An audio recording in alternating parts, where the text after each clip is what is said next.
Hey everyone, I'm Dr. Shauna Dingman from Elevate Women's Health Center, and today I'm going to talk to you about some of the best predictors of a long life.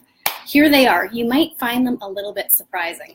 The first predictor is this: grip strength.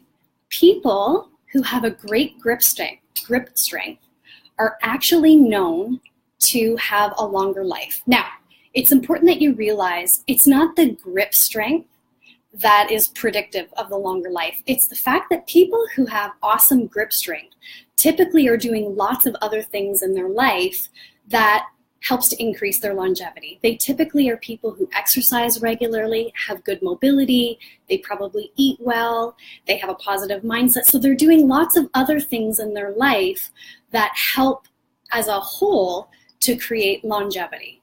So how do you know if you have good grip strength? Well, you can get it tested. These things are great, but typically it's something you'd only find in a doctor's office like ours.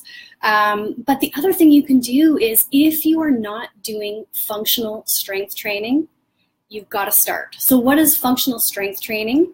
It's things like squats, lunges, pull-ups, presses, push-ups, those kinds of things that help to give us strength in the movements that we use in everyday life. So for example, I recommend squats to everybody, for example, because when you can strengthen your body through squats, you are much less likely to put your back out, picking up your child to lift them. So there are tons of great free online programs you can follow. There are some great local gyms here in the Scugog Rock area I can recommend to you. But if you haven't specifically started functional training in your life, functional strength training, that's one of the things you can do to increase your longevity. The next predictor is, this is a big one, activate your NRF2 pathway.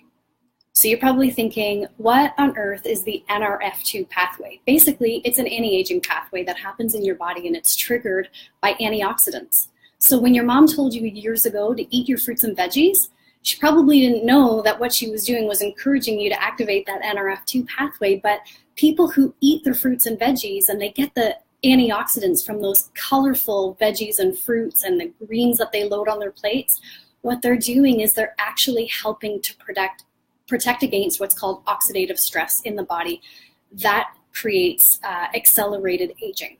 So what can you do? First of all, make sure that you're including way more fruits and veggies than what the Canada Food Guide recommends.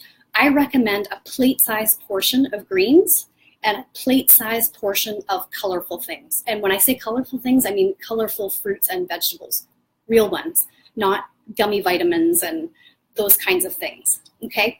You don't have to eat it all at once. You can throw them in smoothies, but for quantities, that's about what my recommendation is. And typically, people who are good at including lots of antioxidants in their diets are also people who tend to eat fewer grains and processed foods, eat more whole foods. They're more likely to choose certain organic foods or possibly grass-fed meats. They're more likely to make sure that they have protein in every meal. They're more likely to have good fats rather than bad fats in their nutrition. So activating the NRF2 pathway and just in general, eating really well is really important. If you're not sure how to do that, we teach a lot about nutrition in our office. It's probably one of the single most important things that you can do for your health. And we're pretty solid on that. So if you need help with that, make sure you get in touch with us. The last predictor that I'm going to talk about, is use objective testing to determine how healthy you are. What I mean by that is, don't go by how you feel. I think logically, we all know that our bodies are actually designed to cover things up.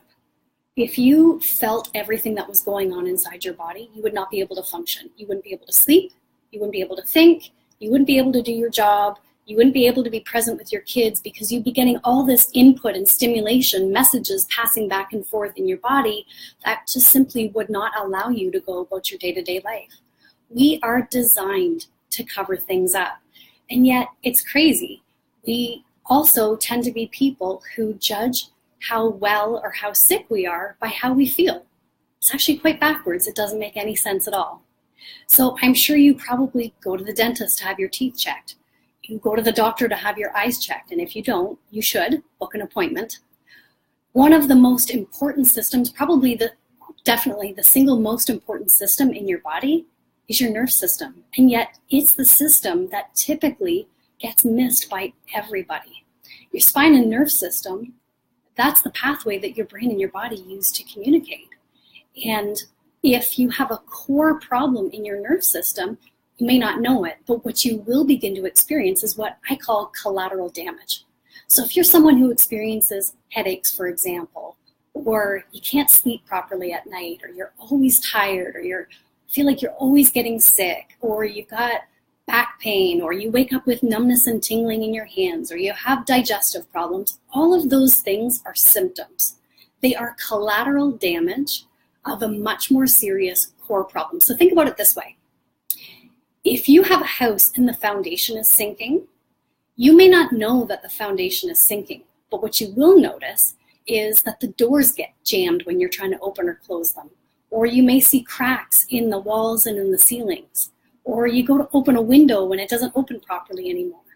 That is collateral damage of a core problem in the foundation of the house. And just like poor alignment in the foundation of the house is going to cause collateral damage throughout the house, poor alignment in your spine and nerve system creates collateral damage in your health.